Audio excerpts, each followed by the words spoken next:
Nós terminamos a nossa última aula falando que cristãos geralmente não acreditam que a cosmovisão que formata a cultura ocidental não é religiosa. Nós falamos que nós não sabemos quais são as crenças da nossa cultura e não percebemos o poder de nos formatar que ela tem. E nós também afirmamos que nós não sabemos bem como manter nossa postura diante da cultura. Ou seja, nós dizemos que nós somos uma sociedade racionalista, mas a verdade é que na pós-modernidade, a partir dessa era do desencanto, nós fizemos uma transição de uma sociedade racional para uma sociedade dos afetos. Se antes o que importava era o que a ciência comprovava, agora o que importa é o que eu sinto. Veja então essa questão do relativismo, das subjetividades, e aí nós acreditamos então nesse mito de uma cultura neutra, um equívoco profundo, uma exegese cultural equivocada. A segunda questão é que nós não sabemos quais crenças fundamentam a nossa cultura. Toda cultura tem fundamentos profundamente religiosos que moldam todas as áreas da vida, moldam a política, a educação, a economia, a tecnologia, o sistema de ensino, as leis. Tanto é que existe um provérbio chinês que diz o seguinte: se você quiser saber o que é água, não pergunte a um peixe. Ou seja, é muito difícil para nós, quando nós já fomos formatados, quando nós estamos imersos, quando nós fomos, para usar a linguagem do apóstolo Paulo, amoldados pela cultura, ter uma percepção crítica, clara, daquilo que nós temos vivido. É por isso que Lesslie Newbigin, esse missiólogo já citado por nós aqui várias vezes, ele vai nos apontar algo fundamental, que é o que ele chama de reflexo abençoado. Ou seja, o que é um reflexo abençoado? É quando você dá um passo para trás para poder ter um distanciamento seguro da cultura e poder analisá-la criticamente. Perceber seus desafios, suas oportunidades, seus obstáculos, onde a graça de Deus se manifesta a partir da conceituação teológica da graça comum, mas onde a cultura precisa ser desafiada, confrontada e redimida. Ou seja, aí nós pensamos melhor sobre a nossa postura. Como é que nós nos comportamos diante disso? Ou seja, como se alguma construção humana pudesse abarcar a totalidade do Evangelho. E talvez você ouça isso tudo e você pense, ok, eu entendi qual é o problema, eu entendi o tamanho da angústia, mas por onde é que eu começo? De novo, usando a metáfora e a linguagem de Lesslie Newbigin, ele chama essa experiência que nós enfrentamos agora da experiência do encontro missionário com a cultura. Afinal, o que é isso? É quando eu percebo de fato que eu estou em meio a duas culturas dominantes. A cultura desse mundo, a cultura vigente, a cultura atual, ou a cultura daquilo que nós poderíamos chamar de cultura da sociedade ocidental pós-moderna, seus valores fundantes e dominantes que nos moldam sem que a gente perceba, e em contraponto a isso, a cultura do reino. São dois valores completamente diferentes. São pressupostos completamente diferentes. É por isso que, como falamos lá no início do nosso curso, nós somos chamados, num primeiro momento, a ser um povo distinto, uma comunidade de contraste, na linguagem bíblica, uma nação santa. A pergunta continua: o que nós fazemos? E eu sei que às vezes histórias nos ajudam a visualizar, talvez não responder, não é minha proposta nesse momento aqui, responder a totalidade das tuas angústias, esse encontro missionário, daquilo que o missiólogo canadense Michael Gorin chama de vivermos uma encruzilhada, ou no seu livro traduzido para o português, uma introdução à cosmovisão cristã, mas quem sabe uma história pode te ajudar. O mentor do Newbigin, principal missiólogo do século XX, ele disse que quanto mais profundo for a consciência da tensão, ou seja, essa nossa percepção que existe uma angústia, e quanto mais sentirmos a urgência de tomar sobre nós esse jugo, mais saudável a igreja será. Quanto mais oculta for para a igreja a realidade dessa tensão, mais bem estabelecida e mais se sentindo em casa nesse mundo, ela se sentirá.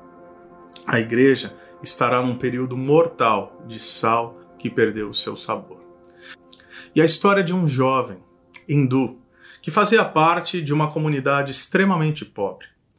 Imagine aquela realidade de um povo que não tinha qualquer possibilidade de ascensão socioeconômica, ascensão sociocultural, até que aquela comunidade tem uma ideia: por que nós não avaliamos esses jovens, essas crianças que parecem já propor um intelecto um pouco maior, uma possibilidade, um potencial, porque nós não sairemos dessa realidade. Mas talvez, se nós investirmos em alguma das nossas crianças, em algum dos nossos adolescentes, juntarmos o pouco que nós temos em favor dessa criança, em favor desse adolescente, em favor desse futuro homem, quem sabe, ele pode chegar num lugar onde jamais alcançamos, jamais sonhamos, e talvez pode nos resgatar da nossa realidade sociocultural de uma casta marginalizada. É isso que acontece. De modo muito resumido, essa tribo, esse clã, essa casta junta todos os seus recursos, que não são muitos, mas financiam essa criança, financiam esse adolescente, financiam esse jovem nos seus estudos até a faculdade. De modo que ele se forma, coisa que jamais qualquer outra pessoa da sua realidade havia alcançado. E ele consegue um emprego como professor. No seu primeiro dia, o diretor dessa escola chega e fala: olha, nós sabemos e nós descobrimos que você é um cristão. E nós sabemos da sua história. Nós sabemos o que você passou para chegar até aqui. Mas a verdade é que essa escola é confessional. Ou você ensina que o hinduísmo é a única verdade, é a única realidade, é a única proposta possível religiosa, ou você não tem espaço nessa escola. Imagine o que isso significou para esse jovem. Muita coisa estava em jogo, não apenas a sua vida, sua realização, sua satisfação pessoal, mas o investimento de toda uma tribo, de todo um povo, de todo um clã, de toda uma casta. Não era apenas uma ascensão socioeconômica, era a esperança de toda uma comunidade. E ele se vê nessa agonia, nessa encruzilhada, na realidade confrontadora da cultura vigente com a cultura e os valores da cultura do reino. E ele diz: olha, eu posso ensinar que é uma religião possível, mas a minha fé não permite que eu afirme que essa religião é a única religião verdadeira.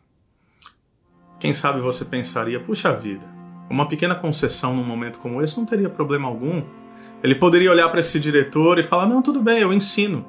Eu ensino que essa religião que você está propondo é a religião verdadeira. Afinal, seria uma mentirinha sem problema algum, seria uma pequena concessão, uma vez que a sua fé, que a realidade de foro íntimo, não seria afetada. Afinal, Cristo sabia que ele cria nele, não é verdade? Não é assim, porque nós não cremos em uma fé de foro íntimo.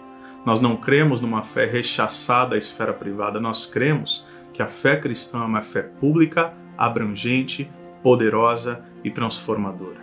Então esse homem diz para o seu superior: olha, eu não posso afirmar isso. O seu superior diz: então você está demitido. Ele volta para aquela realidade.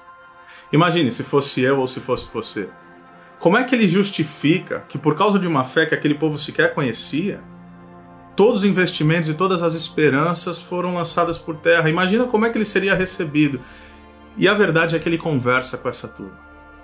E ao invés do seu povo olhar e falar: o que é que você fez? Como é que você pôde depositar as nossas esperanças de uma maneira tão equivocada e jogá-la no lixo? Por que você fez isso com o seu povo? Por que você não pensou na nossa comunidade? Foi exatamente o contrário. Quando eles ouviram o testemunho daquele jovem, eles se perguntaram: para você abandonar tudo isso por causa de um homem, por causa de um Cristo, por causa de uma fé, deve ter sido algo realmente transformador. Nos conte mais sobre quem é esse Jesus. E é dito que um avivamento acontece naquele lugar, naquela comunidade e naquele povo, por causa da fidelidade de um homem, que ao sentir esse encontro missionário com a cultura, gera uma outra nomenclatura que nós usamos na teologia e na missiologia. A partir do encontro missionário, isso gera a tensão dolorosa. Porque é isso que nós vivenciamos. Quando você percebe que nós vivemos essa realidade, quando você faz uma exegese, uma análise cultural, uma exegese, uma análise bíblica, e você se dá conta de que você está diante desse conflito de narrativas, por assim dizer, desse conflito de verdades dominantes, cada uma tentando tomar o todo da sua vida, e você entende que o Evangelho se sobrepõe a toda e qualquer verdade, de modo que o Evangelho, sendo a verdade, toda e qualquer outra verdade são relativas a essa verdade absoluta do Evangelho. O que acontece é que nós vivemos uma tensão dolorosa.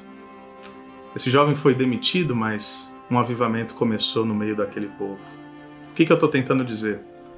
É que por vezes, se um cristão for fiel, haverá sofrimento. Por vezes, nós teremos que dizer não a concessões possíveis diante daquilo que é aceitável na nossa cultura, para que nós possamos efetivamente viver a plenitude do Evangelho de Jesus Cristo. Quem sabe você é um jovem, quem sabe você é um pastor, é um seminarista, enfim, eu não sei para quem chega esse tipo de mensagem, mas uma coisa eu sei, que em um momento de desencanto que é a pós-modernidade, onde nossos jovens e adolescentes olham para um futuro, quem sabe, muitas vezes com perda de horizonte, o que nós não podemos fazer é transformar o Evangelho em algo palatável, como se o Evangelho fosse reduzido meramente a um bom negócio para a nossa juventude, que pudesse resolver a sua realidade. Não, o Evangelho é muito mais do que um bom negócio, é muito mais do que meramente um bom negócio. O Evangelho é o poder de Deus para a transformação de todo aquele que crê. É por isso que o apóstolo Paulo ele vai escrever aos Romanos e ele diz: eu não me envergonho do Evangelho. Esse é o poder. Não aquilo que nós podemos fazer, não a maneira como nós podemos vender o Evangelho. Não transforme nessa sociedade pós-moderna que é de consumo no Evangelho como um bem durável, como um bom negócio para pessoas que poderiam consumi-lo e ter a recompensa a partir dele. Portanto, quando nós entendemos isso, esse encontro missionário com a cultura, quando nós sentimos essa tensão dolorosa de todos os dias tomarmos decisões em prol do Evangelho de Jesus Cristo, agora a pergunta que nós fazemos não é mais quais os planos da minha vida, quais são apenas os sonhos do meu coração, mas a verdade é quais são os planos de Deus para a história e como eu posso embarcar na história que Ele está escrevendo. Quais são os planos de Deus de redenção para a humanidade e como eu posso me juntar a Deus nessa história bela de redenção. É o privilégio de não viver mais para nós mesmos, mas é o privilégio de nos entregarmos nas mãos daquele que não é apenas o autor da criação, mas é aquele que se revela como Pai do nosso Senhor e Salvador Jesus Cristo. John Stackhouse diz que quando nós, a igreja, estamos confusos sobre quem somos e a quem pertencemos, podemos nos tornar qualquer coisa e de qualquer um. Portanto, o Evangelho, meus irmãos, não nos promete a imunidade ao sofrimento. Quando nós lidamos com as garras poderosas da cultura, pode ser que essa igreja, que desde o início da história é padecente e é mártir, pode ser que nós soframos da mesma maneira esses embates culturais. E repito, o Evangelho não nos promete a imunidade ao sofrimento. O Evangelho nos ensina que nós somos capazes de sofrer, mas sem jamais perder a esperança. Que Deus te abençoe.